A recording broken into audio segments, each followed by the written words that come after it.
Career segment में बात होगी भारतीय भाषाओं में रोजगार के अवसर की।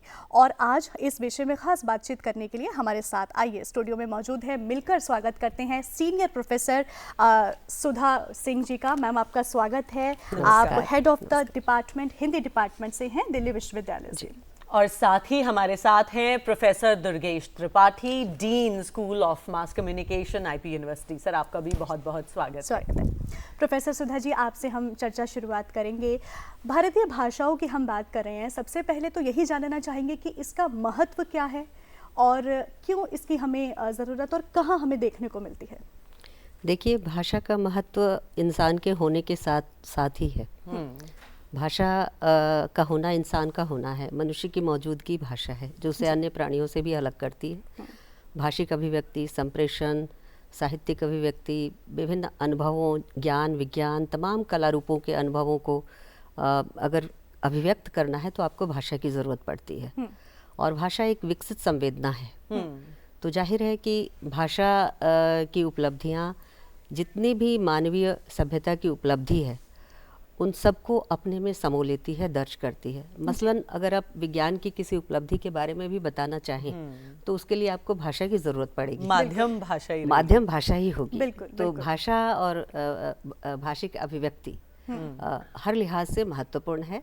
और किसी भी तरह की उपलब्धि को, चाहे वो मैथमेटिकल हो, चाहे वो कंप्यूटर की हो, चाहे वो टेक्नोलॉजी की हो, सबके लिए आपको भाषा की जरूरत पड़ती है। भाषा, हालांकि इन सारे डिसिप्लिन्स की अपनी भाषा होती है, बावजूद इसके सामान्य लोगों को, आम जनता को, साधारण लोगों को व्यवहार करना सिखाने के लिए आपको साधारण लोगों की बोलचाल, भाषा अपनानी होगी और उसी में अभिव्यक्त करना होगा। तो भाषा की सर आपसे भी जानेंगे, जैसे मैम ने बताया अभिव्यक्ति तो आप भाषा के रूप में ही करेंगे, लेकिन एक बहुत समय से एक ऐसी अवधारणा बन गई है कि अंग्रेजी अगर जानते हैं या अब जैसे हिंदी भी जानते हैं तो एक सशक्त मजबूत करियर आप बना पाएंगे, लेकिन अन्य भारतीय भाषाओं में भी क्या ये मुमकिन है ऐसे अवसर ढूंढना? सबसे पहले तो मैं दूरदर्शन और आप सभी को बधाई दूंगा, क्योंकि दूरदर्शन पूरे देश में और विश्व में एक ऑथेंटिक, एक ट्रस्टफुल, एक कम्युनिकेशन का माध्यम है, पब्लिक सर्विस ब्रॉडकास्टर माना जाता है। और भारतीय भाषा का विषय आपने चुना कैरियर के लिए, ये अपने आप में बहुत महत्वपूर्ण है जी। यदि हम जनसंचार विषय और इससे यदि हम बात करें भारतीय भाषा को जोड़ के, तो निश्चित रूप से इसको दो तरीके से हम समझ सकते हैं कैरियर के लिए। बिल्कुल। पहला एजुकेशन और दूसरा प्रोफेशन। एजुकेशन की हम बात करें तो भारतीय भाषा के अलग अलग विषयों में हमारे सारे पाठ्यक्रम उपलब्ध हैं।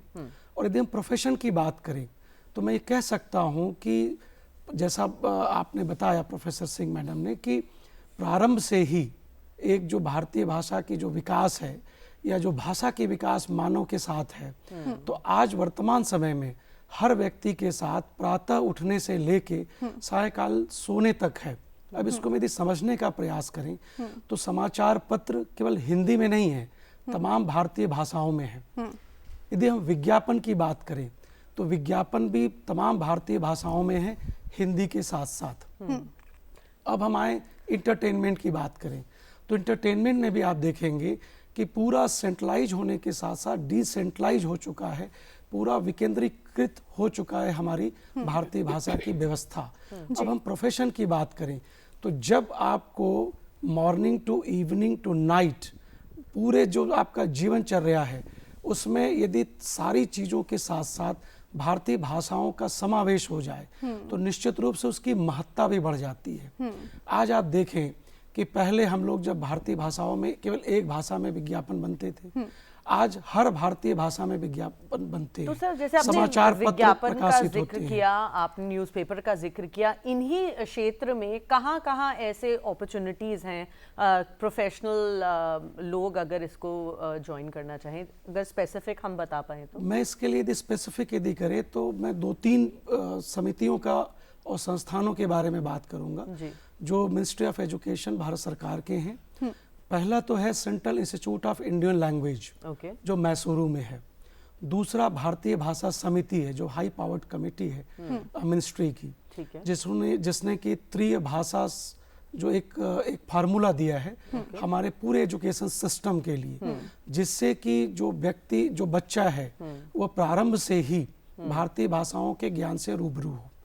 अब जब हम central institute of Indian language की बात करते हैं तो उनके 4 पूरे देश में रीजनल सेंटर्स हैं। पटियाला में है नॉर्दर्न, ईस्ट यदि हम नॉर्थ ईस्टर्न पार्ट देखें तो गुवाहाटी में, ईस्टर्न उसका रीजनल सेंटर देखें तो भुवनेश्वर में है, और मैसूरू में है साउथ सेंट्रल, उसका साउथ सेंटर कह सकते हैं या साउथ रीजनल सेंटर कह सकते हैं। इन सब जगहों पे डिप्लोमा सर्टिफिकेट कोर्स सबको चलाए जाते हैं, और इन सर्टिफिकेट और डिप्लोमा कोर्स करने के बाद ये सभी भाषाओं में उपलब्ध है? सारे भारतीय भाषाओं में उपलब्ध है जी। और इसके लिए नेशनल मिशन ऑफ ट्रांसलेशन जिसको कहते हैं हमारा, वो भी हमारे देश में उपलब्ध है, जो मिनिस्ट्री का है। इसके अलावा भारत वाणी एक बहुत बड़ा प्रोजेक्ट है कि जो हमारी भारतीय भाषाएं हैं उसको हम डिजिटल फॉर्म में लेके आए, कंटेंट में लेके आए, ऑडियो में लेके आए, वीडियो में लेके आए। तो इतना बड़ा प्रयास हो रहा है, और मेरा ये मानना है, मैं इसमें एक चीज और जोड़ूंगा कि पूरे विश्व में सबसे ज्यादा बोलने वाली भाषा हम कहते हैं मंदारिन है, लेकिन मेरा ये मानना है कि हिंदी के साथ यदि भारतीय भाषाओं को जोड़ दें तो विश्व में सबसे ज्यादा बोले जाने वाली यदि कोई भाषा होगी तो वह भारतीय भाषा होगी। बिल्कुल। प्रोफेसर सुधा जी, भारतीय भाषाओं के बारे में जैसे सर ने बताया, कुछ अवसर भी बताए कि कहाँ बच्चे इसको परस्यू कर सकते हैं। ऐसे में अगर हम स्थानीय क्षेत्रीय भाषाओं की बात करें तो उसका कितना हमें सम्मिलित दिखता है भारतीय भाषाओं के साथ में? देखिए, सबसे बड़ी चीज़ है हम भारतीय भाषाओं के संरक्षण की तरफ जा रहे हैं। जी। ये अच्छी बात है, लेकिन इसके साथ साथ बहुत ज़रूरी है कि भारतीय भाषाओं का वाइस वर्सा एक तरह से आदान प्रदान हो, एक दूसरे के साथ भी हो और विदेशी भाषाओं के साथ भी हो।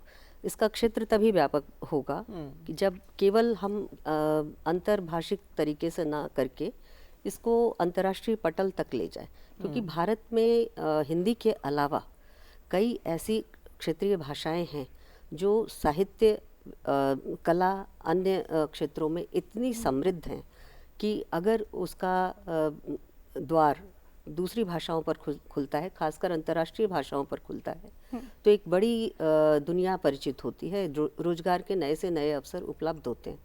और ये अनुवाद के जरिए होता है, पुस्तकों के प्रकाशन के जरिए होता है, कई तरह के जो मशीनी अनुवाद आ रहे हैं उनके जरिए होता है।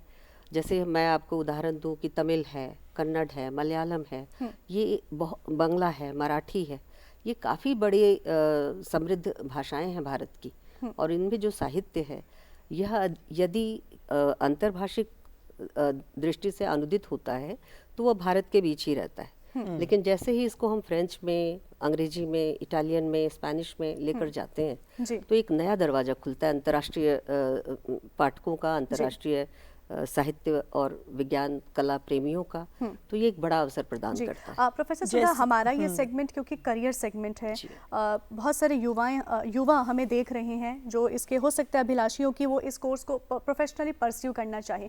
सर ने बताया, हम आपसे भी जानना चाहेंगे कि अगर कोई ऑनलाइन इसको परस्यू करना चाहे, कोई नहीं शहरीकरण में रह रहा है जो इसको कर सकता है परस्यू, तो उस बारे में कुछ बताइए। कुछ डिग्रीज, डिप्लोमा, बीए या प्रोफेशनली पीएचडी इसमें कोई परस्यू कर सकता है? मैं जिस यूनिवर्सिटी से संबद्ध हूँ, दिल्ली विश्वविद्यालय, ये भारत का सबसे बड़ा विश्वविद्यालय है और दिल्ली विश्वविद्यालय के तहत बहुत सारे कॉलेजेस भी हैं जी।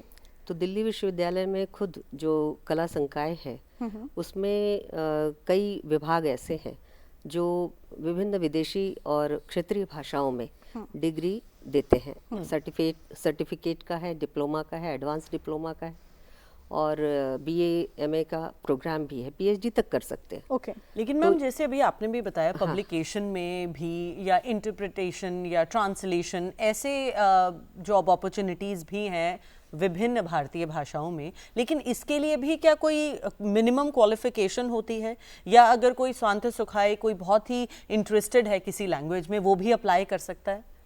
नहीं, अनुवाद अगर कोई करना चाहे तो उसके लिए डिग्री की आवश्यकता बुनियादी तौर पर नहीं है। Okay. अगर उसको स्रोत भाषा और लक्ष्य भाषा दोनों का ज्ञान है तो वह स्वांतः सुखाय भी कर सकता है और रोजगार भी पैदा कर सकता है। लेकिन सबके लिए ये स्थिति संभव नहीं है। बिल्कुल। कई लोग जिनकी मातृभाषा कन्नड़ नहीं है, तमिल नहीं है, तेलुगु नहीं है, वे यदि तमिल, तेलुगु, कन्नड़ सीखते हैं और उनकी मातृभाषा यदि बांग्ला है, मराठी है, हिंदी है या अंग्रेजी ही क्यों ना है, तो वे उस भाषा से अपनी भाषा में ट्रांसलेशन कर सकते हैं। बिल्कुल। और हिंदी का जहाँ तक सवाल है, भारत का जहाँ तक सवाल है, भारत में कुल 22 भाषाएं ऑफिशियली हैं और हिंदी उसमें सबसे बड़ा बाजार प्रदान करती है, सबसे बड़ा पाठक वर्ग प्रदान करती है।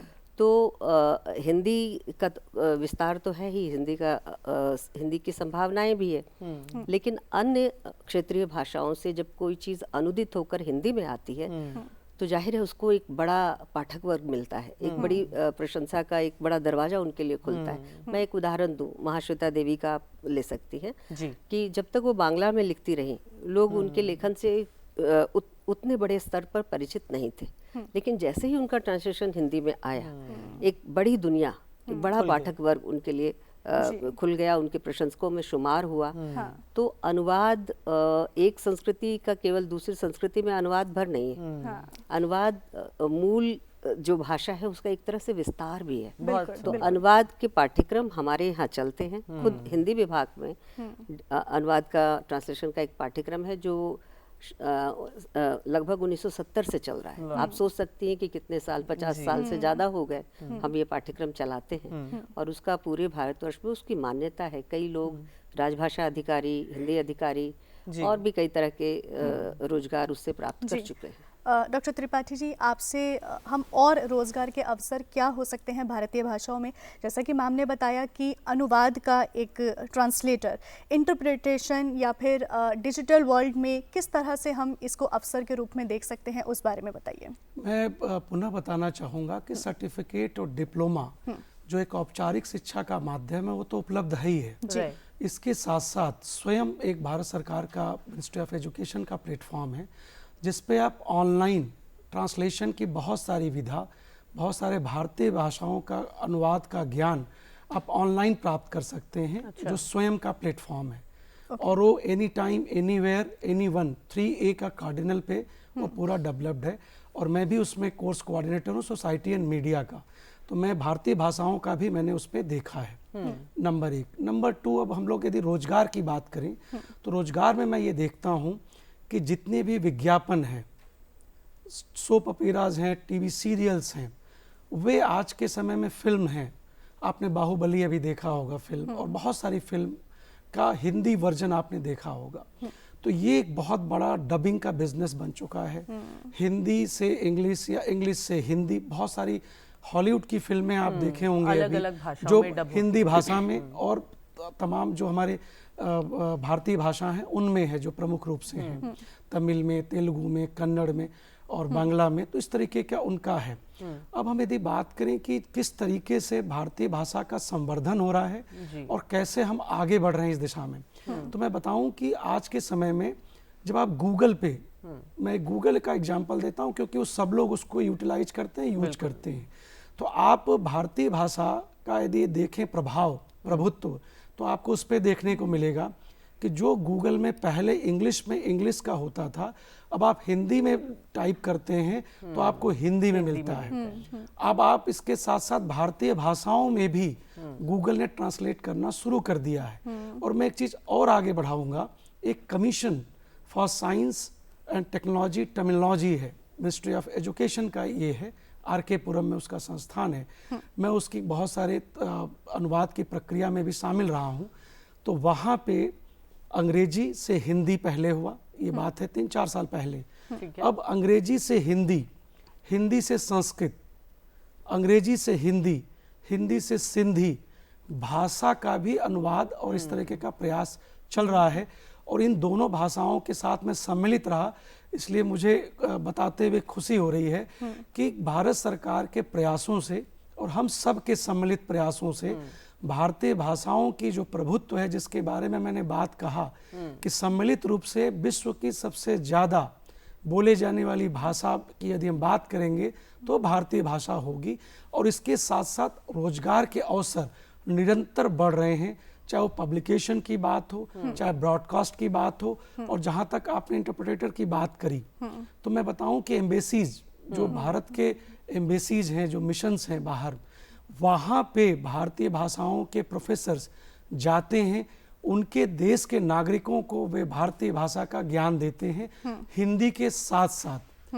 पहले ये बात सेंट्रल इंस्टीट्यूट ऑफ हिंदी, जिसका मुख्यालय आगरा में है, वहाँ से प्रोफेसर जाते थे। अब भारतीय भाषाओं में भी इस तरह की चीज़ें बढ़ी हैं, क्योंकि भारतीय भाषाओं के साथ साथ जो बहुत सारे जो टूरिज्म के सेक्टर में लोग गए हैं, उनका भी उसमें बहुत सारी सहभागिता बढ़ी है। तो मैं देख पाता हूँ, यदि 360 डिग्री में देखूं, तो मैं ये पाता हूँ कि रोजगार के साधन निरंतर बढ़ रहे हैं और बन रहे हैं, और ये सिद्ध करता है कि भारतीय भाषाओं का प्रभुत्व विश्व में बढ़ रहा है। और जब विश्व में प्रभुत्व बढ़ेगा, प्रभाव बढ़ेगा, तो हम सब उसकी तरफ उन्मुख होते हैं, उसके प्रभाव से प्रभावित भी होते हैं और उसको स्वीकार भी करते हैं। तो स्वीकार करने के साथ साथ रोजगार के नए साधन भी, नए अवसर भी बनते हैं। जैसे बताया नए साधन बढ़ रहे हैं, लेकिन जब हम रोजगार की बात करते हैं मैम, तो आय अर्जन भी उसका एक बहुत बड़ा है। तो इसमें किस तरह के पैकेजेस या पे पैकेट्स लोग एक्सपेक्ट कर सकते हैं एज अ फ्रीलांसर भी और as a full time employee भी, अगर किसी भी जगह वो कार्यरत हैं? देखिए, 3-4 चीज़ें हैं जिसकी तरफ से आंख बंद करना ठीक नहीं होगा। जी। सबसे महत्वपूर्ण चीज़ तो ये है कि भारत की भाषाओं का अगर दबदबा बढ़ रहा है और गूगल या माइक्रोसॉफ्ट जैसी कंपनियां उसकी तरफ आकर्षित हो रही है, आज से नहीं, बहुत पहले से आकर्षित हो रही थी, और उन्होंने भारतीय भाषाओं के डेवलपमेंट में फंडिंग भी किया था। लेकिन ये कर क्यों रही हैं? कर इसलिए नहीं रही है कि उनको भारतीय भाषाओं से लगाव है। कर इसलिए रही है कि भारत में उनको अपना व्यापार दिखता है। बिल्कुल। और व्यापार के लिए अगर किसी भाषा को बढ़ावा दिया जा रहा है, तो बढ़ावा देने वाले की इंटेंशन के साथ और उस भाषा को प्यार करने वाले, उस भाषा को जीने ओढ़ने बिछाने वाले लोगों के साथ दोनों की भावनाओं में अंतर होगा। हम अपनी भाषा, अपनी क्षेत्रीय भाषाओं को जिस तरह प्यार करते हैं, उससे लगाव महसूस करते हैं, वो बाजार के लिए, व्यापार के लिए चाहने वाला वैसा लगाव महसूस नहीं करेगा। फिल्म इंडस्ट्री की बात की आपने, तो देखिए, फिल्म इंडस्ट्री की हकीकत ये है कि ज़्यादातर मेरे पास अभी नई से नई फिल्मों के स्क्रिप्ट हैं। हमारे कई विद्यार्थी और कई जानने वाले फिल्मों में काम करते हैं, अभिनय करते हैं, और हमने उनसे स्क्रिप्ट मंगाई। सब रोमन में लिखा हुआ है। बिल्कुल ठीक बात। हिंदी में नहीं लिखा हुआ। जो विज्ञापन लिखे जाते हैं रोमन में लिखे जाते हैं। तो ये चीज़ हम सोचते अंग्रेजी में है, लिखते रोमन में है, और अभिनय हिंदी में करते हैं। तो यहाँ संकट है। जहाँ तक पे पैकेज का सवाल है, हम देखिए, हमारे यहाँ दिल्ली विश्वविद्यालय दक्षिण परिसर में पत्रकारिता का पाठ्यक्रम भी चलाता है, और Indian institute of mass com के बहुत पहले से चलाता है। सबसे पुराना पाठ्यक्रम है हमारा। हम वहाँ सर्टिफिकेट, डिप्लोमा, एडवांस डिप्लोमा तीनों कराते थे। अब इस साल से हम एमए पत्रकारिता भी शुरू कर चुके हैं। फर्स्ट ईयर है हमारा ये, और हम धीरे धीरे इसको विस्तार देंगे। लेकिन इन सब के बावजूद हमारे सामने सबसे बड़ा चैलेंज आता है रिक्रूटमेंट का, कैंपस प्लेसमेंट का, और इस तरह की चीज़ों के लिए हम अपने कोर्सेज को ज़्यादा से ज़्यादा प्रैक्टिकल, ज़्यादा से ज़्यादा उनको रोजगारोन्मुखी बनाने की कोशिश करते हैं। और पे पैकेज का जहाँ तक सवाल है, तो शुरुआती स्थिति में 30 से लेकर 70 हज़ार तक आराम से इसमें अर्न किया जा सकता है। अनुवाद किन क्षेत्रों में हम ये बात कर रहे हैं? अनुवाद से लेकर पत्रकारिता, दोनों क्षेत्रों में बात कर रही हूँ, क्योंकि पत्रकारिता का जो, अनुवाद का जो रेट है, दर है अभी हिंदी में, न्यूनतम दर, सरकारी दर अलग है, लेकिन जो प्रकाशक देते हैं न्यूनतम, वो 350 से 400 रुपये पर पन्ना देते हैं। तो आप इसी तरह से लगा लीजिए कि अगर आप 300 पन्ने की एक किताब अनुदित करते हैं, तो आपको कुल कितनी आमदनी हो सकती है। तो धीरे धीरे जैसे हर क्षेत्र में होता है, जैसे जैसे आपका अनुभव बढ़ता है, पे पैकेज बढ़ता जाता है। लेकिन शुरुआत में ही आप एक बहुत लमसम ग्लैमरस पे पैकेज चाहते हैं, वह संभव नहीं है। वह संघर्ष और थोड़ी मेहनत, थोड़ा इन्वेस्टमेंट और थोड़ी परिपक्वता के बाद ही मिलती है। बिल्कुल। प्रोफेसर त्रिपाठी जी, अंतर्राष्ट्रीय स्तर पर अगर भारतीय भाषाओं का हम स्तर देखें, क्या देखते हैं आप? निश्चित रूप से बहुत प्रभावशाली है, और मैं ऐसा मानता हूँ कि भविष्य में जिस तरीके से आपने कंज्यूमरिज्म की बात करी, एक उपभोक्तावादी संस्कृति को उन्होंने एक उद्धृत किया आपने, प्रोफेसर सिंह ने, तो मैं निश्चित रूप से कहूँगा कि उपभोक्तावादी दृष्टिकोण भी यदि हम देखते हैं, तो यदि उसमें कहीं हमारा प्रभाव, कहीं हमारी समीपता, कहीं हमारा सामंजस्य उसमें बढ़ता है, तो निश्चित रूप से ये बताता है कि भारतीय भाषा का एक जो नेतृत्व है या जो एक सामंजस्यता है उसमें बढ़ रही है। अब जब हम विश्व की बात करें तो हमने मतलब बहुत सारे देखा है, चाहे ग्लोबल नॉर्थ हो चाहे ग्लोबल साउथ है, और मैं भी 10 दिन की यात्रा पे था, मनीला था, सिंगापुर था, और फिर थाईलैंड होते हुए मुझे आना था, यस्टरडे ही मैं आया। और मैंने ये देखा, और मेरा सौभाग्य था कि मनीला में जो मिस्टर हर्ष जैन हैं जो एम्बेसडर हैं, उनसे मेरी मुलाकात रही और उन्होंने बात किया। उन्होंने बताया कि डायरेक्ट फ़्लाइट स्टार्ट हुई है दिल्ली से मनीला के लिए, तो उन्होंने कहा कि इससे भारतीय पर्यटक मनीला में आएंगे और इसमें रोजगार के नए साधन उन्होंने कहा कि बढ़ेंगे। और मैं आपको बताऊं कि इतना बढ़िया, मतलब जहां भी हम लोग भोजन के लिए जाते थे तो एक रेस्टोरेंट था, उसने RICH उसका फुल फॉर्म था, रिच लिखता था, पर रॉयल इंडियन करी हाउस था उसका नाम। और वहाँ पे भारतीय पर्यटक से ज़्यादा लोकल जो पर्यटक थे फिलीपींस के या रहने वाले लोग, तो वो यहाँ पे ज़्यादा जाते थे। भारत की कल्चर दूर दूर तक और मैं जब जाते थे हम लोग तो तुरंत नमस्ते, आइए, इस तरीके का सिंगापुर में भी मुझे मिला। चीज़ कहना चाहती हूँ दर्शनी कि एक और पक्ष है जो मेडिकल टूरिज्म का है। और भारत में वो बहुत लोकप्रिय है, क्योंकि भारत इस क्षेत्र में अन्य देशों की तुलना में ज़्यादा कॉस्ट इफेक्टिव देश है। और patient care, post operative care यहाँ बहुत अच्छी और सस्ते दर पे उपलब्ध है। तो मेडिकल टूरिज्म का एक बहुत बड़ा एरिया है, सोशल ब्लॉगिंग का एक बहुत बड़ा एरिया है, सोशल प्लेटफॉर्म का एक बड़ा एरिया है।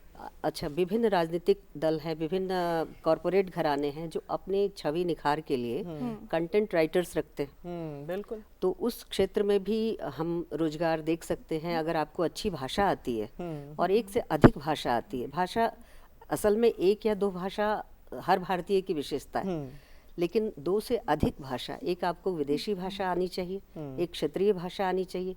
और क्षेत्रीय भाषा का अर्थ ये नहीं है कि अपनी माँ बोली से रिलेटेड भाषा आपको आनी चाहिए। जी। आपको उससे इतर भाषा आनी चाहिए।